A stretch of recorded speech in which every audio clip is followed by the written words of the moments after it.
Assume that a tunnel is dug across the earth. Earth की radius कितनी दी आपको? Capital R. Passing through its centre. तो एक टनल डग की गई है, मान लिया ये अर्थ है, और इसके सेंटर से पास करती हुई एक टनल डग की गई है इस तरह से। ठीक,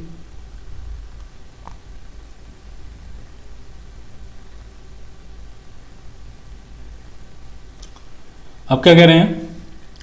find the time a particle takes to cover the length of the tunnel. इस टनल को क्रॉस करने में कितना टाइम लेगा एक पार्टिकल, वो आपको बताना है। तीन अलग अलग सिचुएशन में। पहली सिचुएशन वो कह रहे हैं if it is projected into a tunnel with A speed of √gr। अगर उस पार्टिकल को इस टनल में प्रोजेक्ट किया जा रहा है कितनी स्पीड से, तो वो जो स्पीड है v आपको दी है √gr।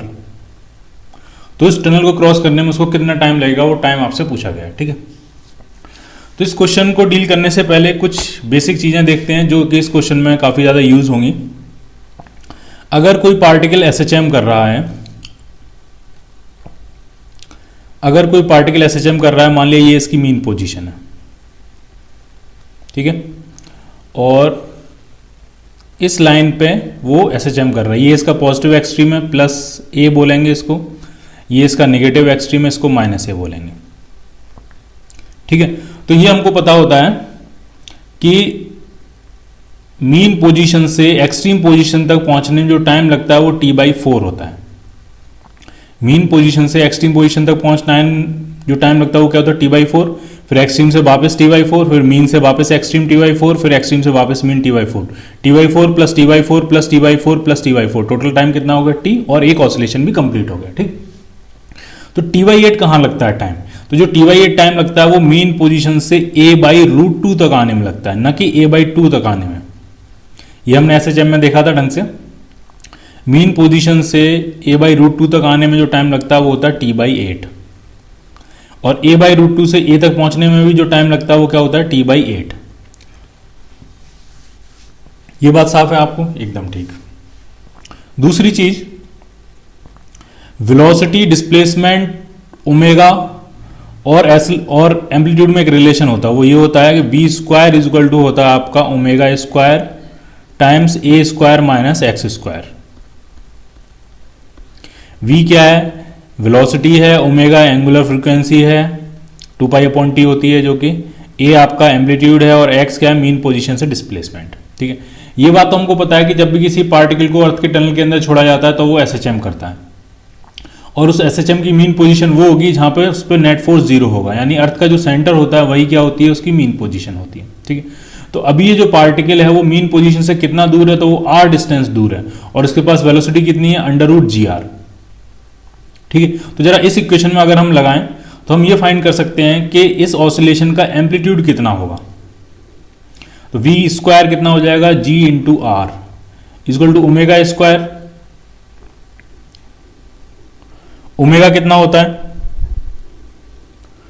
तो आप ढंग से देखो, SHM अगर हम कंसीडर करें तो पहले ω² फाइंड कर लेते हैं, उसके बाद ये इक्वेशन यूज करते हैं। ढंग से देखना है आपको। मैं एक और पिक्चर बना देता हूं अलग से ओमेगा की वैल्यू फाइंड करने के लिए। मान लिया ये आपकी अर्थ है, ठीक है, और ये इसमें टनल बनाई हुई है।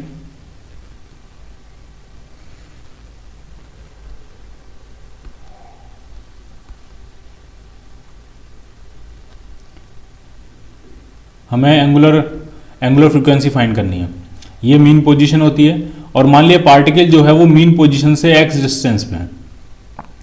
मीन पोजीशन से कितनी डिस्टेंस पे है? ये x डिस्टेंस पे। तो इस पर फोर्स कितना लग रहा होगा?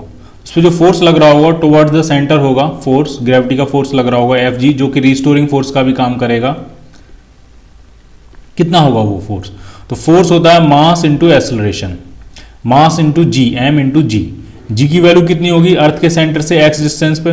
तो वो वैल्यू ग्रेविटेशन में हमने पढ़ी है, तो वो होती है Gm/r³ इंटू x। ये हो गया ग्रेविटी का फोर्स, और यही फोर्स रिस्टोरिंग फोर्स का काम करेगा। तो जो रिस्टोरिंग फोर्स आ रहा है वो आ रहा है Gm/m/r³ इंटू x। अगर हम वेक्टर्स वगैरह बनाएं तो वो भी बना सकते हैं। डिस्प्लेसमेंट जो है और जो फोर्स है वो एक दूसरे के अपोजिट है। मीन पोजीशन से डिस्प्लेसमेंट इस डायरेक्शन में, जबकि फोर्स लग रहा है इस डायरेक्शन में। तो ये जो कांस्टेंट है यही एसएचएम का कांस्टेंट होगा। और कांस्टेंट पता लग गया आपको के, तो टाइम पीरियड पता लग जाएगा। टाइम पीरियड कितना होता है 2π√m/k। m वो पार्टिकल है जो ऑसिलेट कर रहा है, और k कितना है एसएचएम का constant gm small m over R cube. ये आर क्यूब ऊपर पहुंच जाएगा, m से m ये कैंसिल आउट हो जाएगा। तो जो टाइम पीरियड आ रहा है वो आपका आ रहा है 2π√r³/gm। 2π/t ओमेगा होता है, तो ओमेगा कितना आ जाएगा, ओमेगा आ जाएगा आपका gm ओवर r³। क्लियर। इसी को आप कुछ इस तरह भी लिख सकते हो, gm ओवर r³ को, सॉरी √gm ओवर r³, इसको आप कुछ इस तरह भी लिख सकते हो, √gm ओवर r² को स्मॉल g कहते हैं हम। स्मॉल जी क्या होता है, एस्लेशन due to gravity at the surface of अर्थ। इसको स्मॉल जी भी कह सकते हो आप, डिवाइडेड बाई आर। ठीक है, तो ये वैल्यू आ गई। ये जो स्मॉल जी है ढंग से समझना है, ये स्मॉल जी क्या है, यहां पे मैं जी एक्स लिख देता हूं, at a distance X from the centre, ताकि आपको कंफ्यूजन ना हो। ये एम जी एक्स क्या है, जी एक्स है एस्लेशन due to gravity eight a distance X from the centre. और यहां पे जी क्या है, ये जी है एस्लेशन due to gravity at the surface of earth. तो ओमेगा मिल गया √g/r। अब इस इक्वेशन को हम यूज करने जा रहे हैं। v कितना है, v स्क्वायर हो जाएगा g into R. Omega square कितना हो जाएगा, ओमेगा था √g/r, तो ओमेगा स्क्वायर हो जाएगा g/r into a square minus x square. X कितना है, तो एक्स है आपका r के बराबर। देखो मीन पोजीशन से कितना दूर है, जब पार्टिकल यहां से एंटर करता तो वो डिस्टेंस कितनी होगी, अर्थ की रेडियस के बराबर, तो ए स्क्वायर माइनस आर स्क्वायर। ठीक है, जी से जी कैंसिल आउट हो जाएगा, आर स्क्वायर इधर आएगा, तो आर स्क्वायर इक्वल टू हो गया आपका ए स्क्वायर माइनस आर स्क्वायर। तो यहां से एम्पलीट्यूड पता लग रहा है, एम्पलीट्यूड कितना आ रहा है, √2 टाइम्स आर। इसका मतलब मोशन जब स्टार्ट हुआ है, आर से स्टार्ट हुआ है, आर कितना आ जाएगा, आर आ जाएगा आपका a/√2। तो मोशन जो स्टार्ट हुआ है वो a/√2 से स्टार्ट हुआ है, जो एम्पलीट्यूड है उसके a/√2 से स्टार्ट हुआ है। तो a/√2 से अगर मोशन स्टार्ट हुआ है आपका, तो a/√2 से मीन पोजीशन तक पहुंचने में कितना टाइम लगता है, तो वो हमको पता है वो कितना लगता है t/8। और मीन पोजीशन से वापस a/√2 तक पहुंचने में भी कितना टाइम लगेगा, t/8। तो टोटल टनल को क्रॉस करने में जो टाइम लगेगा वो कितना लगेगा, t/4। और t हम फाइंड कर चुके हैं, t कितना है आपका, t आपका ये है 2π√r³/gm। इसी को आप ऐसा लिख सकते हो 2π√r/g। जी क्या है, एस्लेशन due to gravity at the surface of earth. तो वैल्यू पता लग गई आपको टाइम की, 1/4 टाइम्स 2π√r/g। ये 2 टाइम्स कैंसिल आउट हो जाएगा, तो ये आपका आ गया π/2 √r/g। ठीक, इतना टाइम लगेगा उस टनल को क्रॉस करने में। क्लियर है आपको ये? ठीक है, अब जरा बी पार्ट की तरफ चलते हैं। बी पार्ट में कह रहे हैं if it is release from A height r above the tunnel, tunnel के ऊपर से r हाइट से यहां से रिलीज किया जा रहा है, तो कितना टाइम लगेगा। तो आप ढंग से समझो, जब ये r हाइट से रिलीज किया जाएगा, तो जब ये यहां तक आएगा, टनल के स्टार्टिंग तक आएगा, तब तक इस पे जब आप वेलोसिटी फाइंड करोगे तो वो वही आ जाएगी √gr।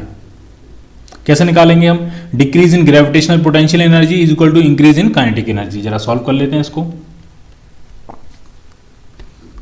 ग्रेविटेशनल पोटेंशियल एनर्जी में decrease is equal to increase in kinetic energy. कितना होगा decrease in gravitational potential energy, तो इनिशियल माइनस फाइनल। इनिशियल कितनी होगी, gm upon centre to centre distance 2r, minus final कितनी है, -gm अपॉन अब centre to centre distance कितनी है, r, is equal to increase in kinetic energy यानी ½ mv²। इसको जब सॉल्व करोगे तो ये आ जाएगा gm upon 2r is equal to ½ mv²। 2 से ये 2 कैंसिल हो गया, m से ये m कैंसिल हो गया, जो v² आ रहा है वो आपका आ रहा है gm ओवर r। r से मल्टीप्लाई डिवाइड कर लें तो ये बन जाएगा acceleration due to gravity at the surface of earth. तो v कितना आएगा, √gr। तो जो बी पार्ट है वो बेसिकली ए पार्ट ही है, क्योंकि ए पार्ट में डायरेक्टली कह दिया था उन्होंने कि यहाँ पे वेलोसिटी कितनी है अंडर रूट जी आर, और बी पार्ट में वो कह रहे हैं यहाँ से छोड़ा जा रहा है, इसको आर हाइट से छोड़ा जा रहा है। तो आर हाइट से जब छोड़ेगा और टनल के स्टार्टिंग में जब ये एंटर करना शुरू करेगा तो उसके पास फिर से वेलोसिटी कितनी आ जाएगी अंडर रूट जी आर। और टाइम आपको टोटल टाइम यहाँ से लेकर यहाँ तक का नहीं पूछा गया है, तो टाइम सिर्फ पूछा गया है टनल को क्रॉस करने में, यानी टनल के एंट्री पॉइंट से टनल के एग्जिट पॉइंट तक पहुंचने में कितना टाइम लगेगा। तो जो बी पार्ट है वो ए पार्ट ही है, तो इसका मतलब टाइम भी वही लगेगा सेम, कितना π/2 under root r g. Clear. अब जरा सी पार्ट की तरफ चलते हैं। It is thrown vertically upward along the length of the tunnel. अब पार्टिकल को इस लेंथ, टनल के लेंथ के अलोंग ऊपर की तरफ फेंका जा रहा है, कितनी स्पीड से, with speed under root G are.